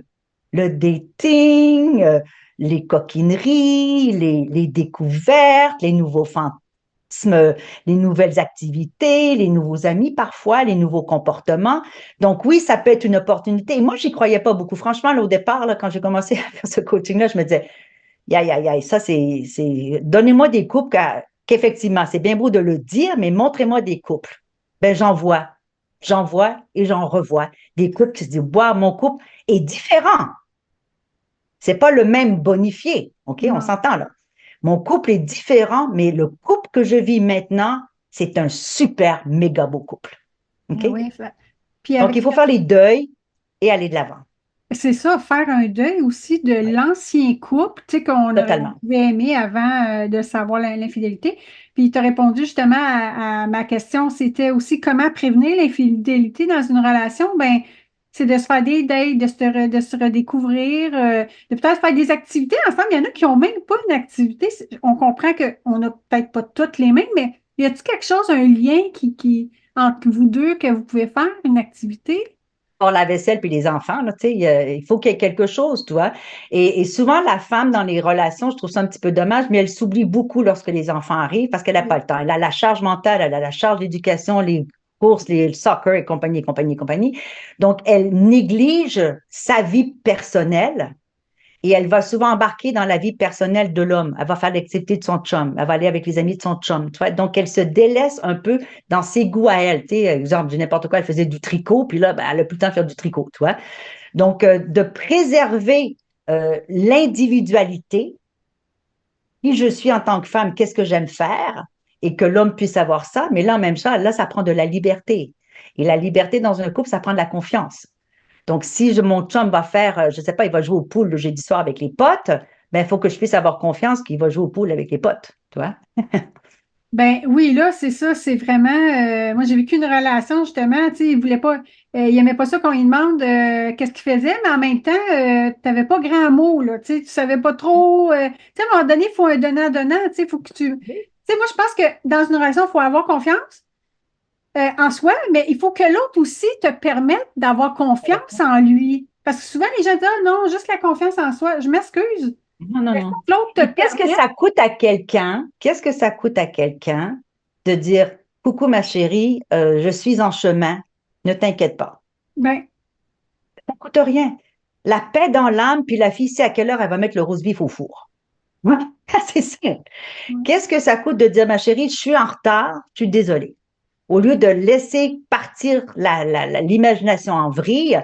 Donc, on ferait ça avec une nouvelle conjointe. Il ne faut pas oublier qu'est-ce que vous feriez si vous avez un rendez-vous galant avec une nouvelle maîtresse et vous avez une demi-heure en retard, vous allez la texter. Pourquoi vous ne le faites pas avec la conjointe? Vous allez texter le petit coucou, ma chérie, t'as bien dormi. Mais pourquoi qu'on ne fait pas ça avec notre conjointe? Rappelez-vous ce que vous faisiez au début ou qu'est-ce que vous faisiez avec votre maîtresse et mettez donc ça dans votre mariage. Les choses vont être complètement différentes. effectivement, Complètement différentes. c'est On ça. prend l'autre pour acquis. On prend l'autre Oui, pour acquis. ça, puis c'est sûr que s'il n'y a plus d'amour, ben c'est sûr que, tu sais, ces petits gestes-là, ils sont moins là, là. Mais l'amour, c'est pas un sentiment. Il faut faire attention, hein. Ouais, L'amour, c'est une action. L'amour, c'est un verbe qui se conjugue. Je fais, je dis, j'initie, je prends des rendez-vous, je book un voyage, je book un théâtre. L'amour, c'est une action. Ce n'est pas un sentiment. Donc, dire j'aime plus, donc, qu'est-ce que tu as fait pour aimer? OK, c'est intéressant. Dites-nous dans les commentaires, vous aimez ça, cette particularité-là que Tina a dit, là, ça, Parce que tu vois, Gare, au début d'une relation, on est amoureuse, hein? On a la bulle, c'est merveilleux. Et à un moment donné, ça s'efface. Nécessairement, ça s'efface. Le désir, etc., ça s'efface. Et là, les problèmes arrivent. Les enfants, les pertes de travail, la grand-mère qui meurt, l'hypothèque qui n'est pas payée. Bon, les problèmes arrivent. Et là, les couples sont en tension. Eh bien, moi, je te dis, c'est à partir de là que l'amour commence. C'est quand tu es wow, dans la merde que l'amour commence. c'est Parce que profond, là, tu dois agir. Je c'est dois profond. préserver ma relation. Je dois préserver le contact que j'ai. Je dois préserver l'intimité. Je dois faire le travail, les efforts. J'aime pas le mot effort, mais c'est un petit peu ça. Je dois faire quelque chose pour garder cette relation, la nourrir. Une plante, on l'arrose. Un chien, on le nourrit. Et on fait rien avec la relation. On la laisse simplement dépérir. Oh, puis j'aime plus. Ben, c'est sûr. Tu l'aimes plus, tu fais plus rien. Action. Effectivement. Puis qu'est-ce qui arrive quand, tu sais, quand on est vers la fin là, de l'entrevue? Oui. Qu'est-ce qui arrive quand il y a une infidélité, puis, tu sais, on a des enfants, tout ça, comment leur, tu sais, est-ce que, ben, c'est peut-être du cas par cas, mais, tu sais, de leur en parler, pas leur en parler, c'est l'histoire du couple, c'est pas l'histoire des enfants, est-ce que, tu sais, il y a des fois où je sais que ça dépend peut-être de l'âge des enfants, comment qu'on, C'est une très bonne question, très, très difficile à répondre. C'est-à-dire, premièrement, je regarderai l'âge des enfants. Si les enfants s'en sont pas aperçus, sont petits, laisse tomber, là, ils n'ont pas besoin de savoir ça du tout, tu vois, là. Souvent, comme le plus gros moment d'infidélité, c'est quand les enfants ont à partir de 12 ans, là. Tu sais, c'est là où ça commence à avoir un petit problème dans les couples, là. Donc, les enfants sont conscients, ils sont pas fous, ils voient, hein, ils voient les chicanes, ils voient les pleurs, ils voient leur mère. Donc, c'est du cas par cas, mais je crois qu'à quelque part, sans impliquer les enfants dans l'infidélité puis leur expliquer qu'est-ce qui s'est passé, mais vraiment de leur expliquer à papa, maman, on passe une période difficile, j'ai, j'ai fait du mal à ta mère ou j'ai fait du mal à ton père, je suis consciente de ça, je veux pas que ça ait d'impact sur vous, même si ça en a, mais il faut surtout pas ternir l'image du parent, de l'autre parent, parce que ça fait du dommage aux enfants. Donc, je crois que c'est de dire, il y a eu Bobo, mais papa, maman, on s'en occupe. Ça, c'est pas OK? nécessairement de parler qu'il y a eu une infidélité, là. C'est ça, c'est Non, j'ai important. fait du mal où il y a peut-être. Voilà, on n'a pas besoin de rentrer dans les détails. Ouais. Et s'ils deviennent à le découvrir, je vous jure que les enfants, ils n'en parlent pas. Ils ne veulent pas le savoir. Hein. Donc, c'est simplement de les rassurer, de dire il y a réparation en cours ou pas. Ce Hmm. qu'il m'a fait mal, voilà, nous allons nous séparer. OK? Mais c'est pour les enfants, c'est une très grosse épreuve parce qu'ils apprennent des parents. Et souvent, on va voir les enfants qui ont été témoins d'infidélité être eux-mêmes infidèles. Les schémas se reproduisent. Les parents alcooliques font des enfants alcooliques, les parents violents font des enfants violents. C'est souvent des patterns qui se répètent de génération en génération. Donc, il faut être très délicat. Donc là, je vous dirais, lorsqu'il s'agit d'enfants, c'est vraiment du cas par cas, là. Vraiment du cas. J'aurais pas de réponse universelle, là. OK. Et est-ce que tu penses que, ben, est-ce que tu peux nous donner une histoire inspirante d'une de tes clientes qui a réussi à surmonter l'infidélité? Tu sais, comme pour dire La à les mienne, autres, c'est la possible. mienne, Oui. Ah, OK. la mienne. Mon livre, Anatomie d'une trahison moderne, c'est mon histoire. Et en plus, mon histoire, je vais la raconter dans le livre, mais en plus, elle était en plus incorporer la pornographie et incorporer la limérance. La limérance, ça pourrait faire tout un autre sujet, mais là, la limérance est un état neurologique d'obsession envers quelqu'un. OK? Donc ça fait énormément de dommages parce que c'est une addiction, la limérance, OK? Donc on a l'addiction à la pornographie, l'addiction à la limérance, infidélité. Moi, je les ai goûtés le club sandwich, OK, là? Et ça m'a pris, et je le raconte très, très bien dans le livre, là, je n'épargne aucun détail, là. Ça m'a pris 6 ans pour me sortir de ça. Mais mon mari, volontaire, résilient, qui a fait le travail.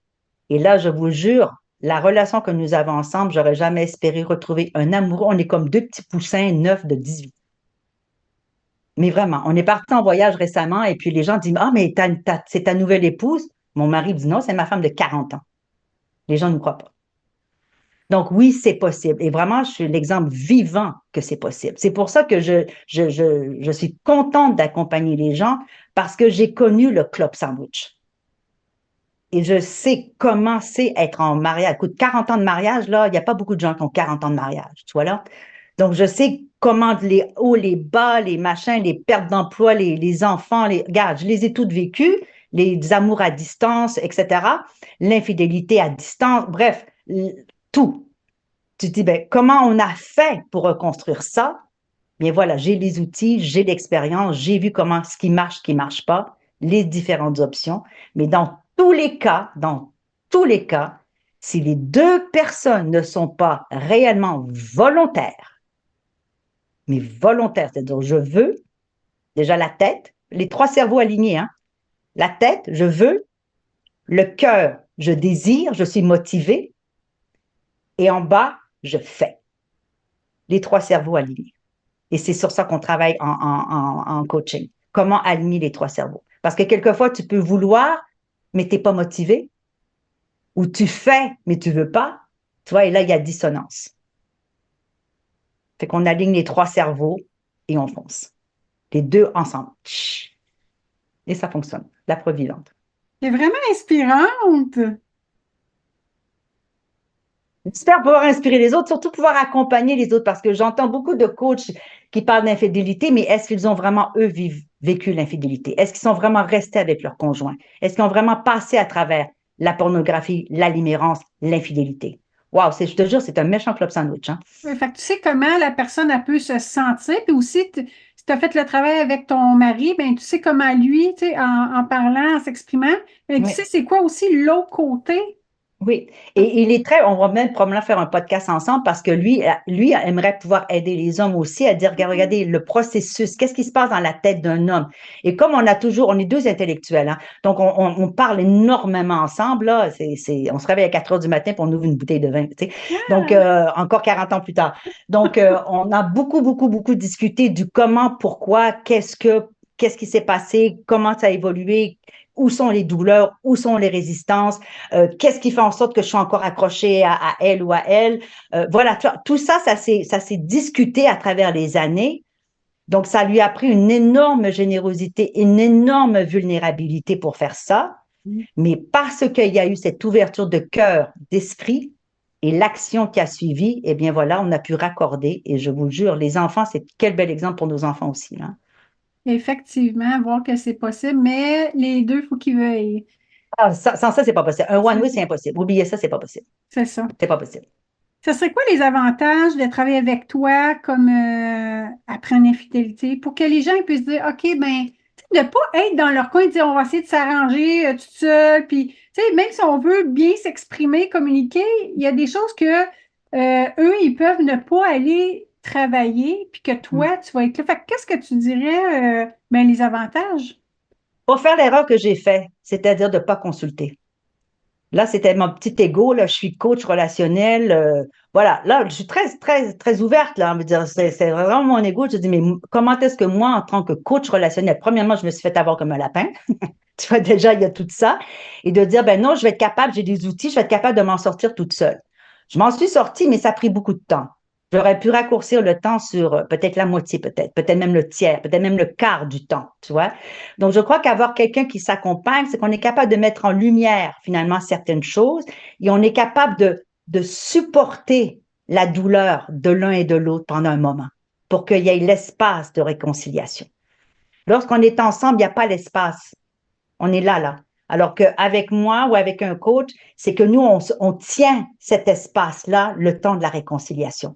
Et ça permet une communication plus fluide et on peut questionner les gens pour aller plus profond, pour aller chercher vraiment le fond du fond pour pouvoir qu'on puisse ressortir de là. Donc, je crois que l'erreur à ne pas faire, c'est d'essayer de sortir de là toute seule. Oui, Je puis crois. ce que je pense aussi, je ne sais pas si tu vas être d'accord avec moi, c'est que quand on vit, on est tout seul, on essaie de s'arranger, on a l'arbre devant la face, puis on ne voit pas tout, tandis que toi, tu vois la forêt. Donc, c'est plus facile à aller aider la personne, J'ai les outils. Premièrement, je suis formée déjà à ça. effectivement. Et deux, j'ai l'expérience. Donc, quand quelqu'un me dit, je suis en immerance, j'accro, ben voilà, OK, voilà, là, je peux décortiquer, voilà ce qui se passe. Donc, au niveau de l'information, parce que je me répète, je suis vraiment une académicienne, là. Donc, au niveau de l'information, de la documentation, puis à un moment donné, ça évite aux gens d'aller lire les 153 livres que j'ai lus depuis 6 ans, tu vois, là. Donc, moi, je fais des résumés en 3 heures, quoi.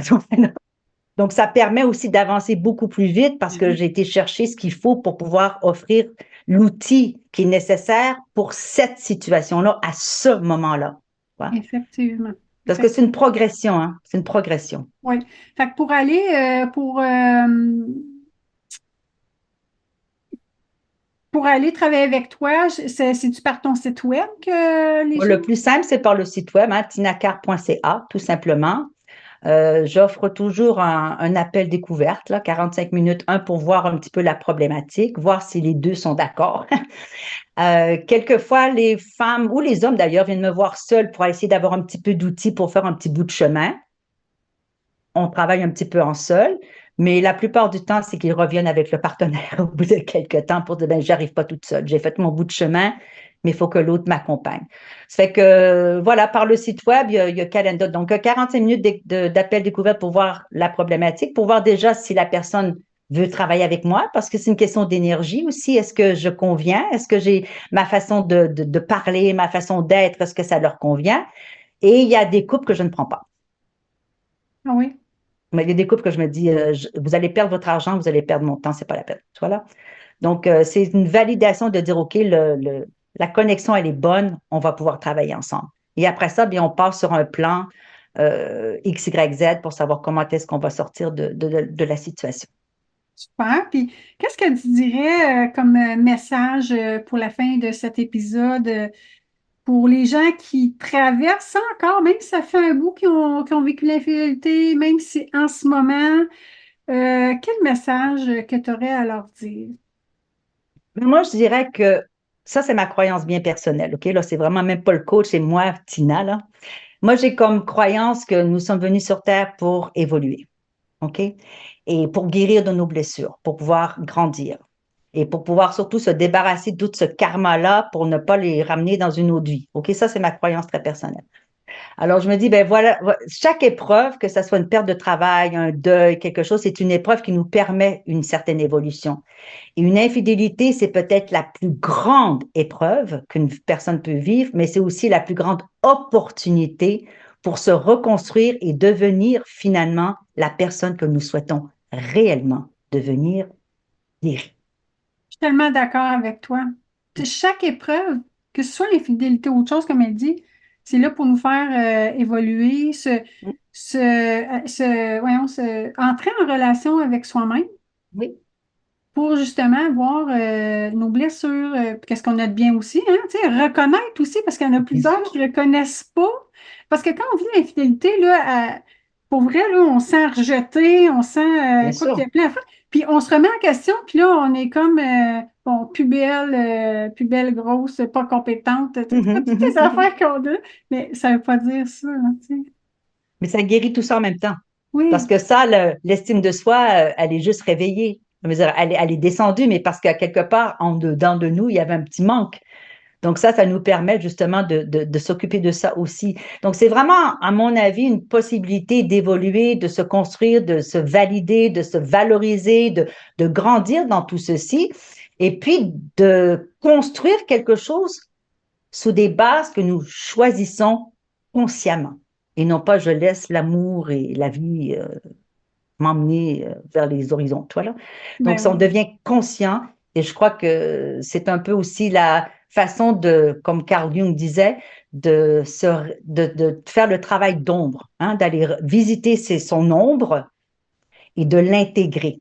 Et ça, on parle de psychologie, mais c'est extraordinaire comme travail de dire si je suis capable de calmer mon ego, de me réapproprier mon ombre, d'accepter que je suis aussi un pas bon dans tout ça, là, parce qu'on n'est pas juste des anges, là, et qu'on est capable d'intégrer tout ça et de partager ça avec quelqu'un qui a fait le même travail. My God, c'est merveilleux. Extraordinaire. Extraordinaire. Voilà. Puis aussi, ce que je voulais dire en même temps, Tina, c'est que une question qui vient de me popper, c'est aussi que si on attire tout le temps des gens qui sont infidèles, ça Mhm. aussi, c'est un travail en soi.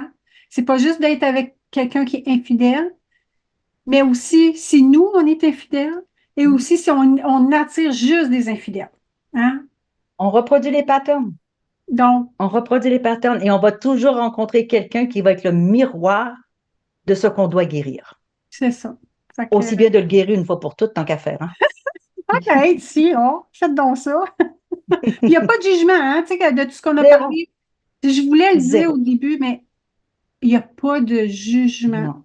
Non. OK? Ça, c'est Et important. ça, c'est tellement important que tu dises, Nancy, parce que, premièrement, il n'y a pas de jugement parce que chacun souffre de ses souffrances. Oui, OK? Et il faut pouvoir voir l'autre dans ses souffrances et de dire, et c'est ça, c'est le travail du coach, c'est de quelle manière je peux amener quelqu'un à s'accepter, déjà, et comment est-ce qu'on peut amener le couple à s'accepter mutuellement et dans leur ombre et dans leur souffrance. C'est ça, quand c'est de même l'amour. beau. Ça, c'est de Ça, c'est de l'amour. l'amour. Ça, c'est de l'amour pur. Oui, oui, totalement. Parce que c'est beau d'aimer un beau petit prince charmant qui arrive sur son cheval blanc, là, Ouais. mais s'il devient forgeron puis qu'il est sur le chômage, ben voilà. Hein? Donc, il faut pouvoir l'aimer quand même.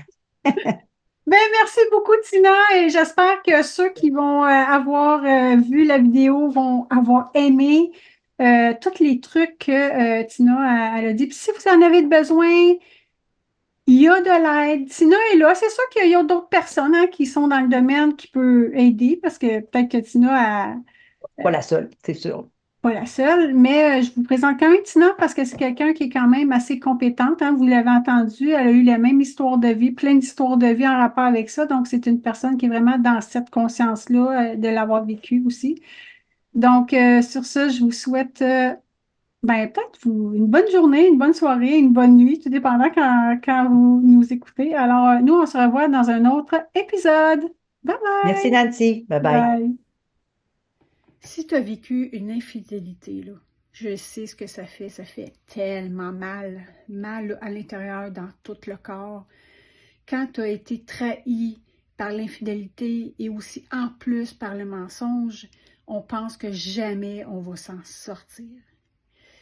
Mais Tina, elle explique que c'est important d'aller travailler aussi sur soi et de comprendre que ce n'est jamais de notre faute si l'autre a été voir ailleurs.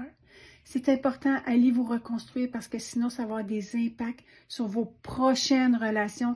Et ce que vous voulez, c'est d'avoir une belle relation dans la prochaine, mais pas d'être toujours dans la peur. Alors, c'est important, allez vous reconstruire pour être la femme ou l'homme que vous devez être à l'intérieur.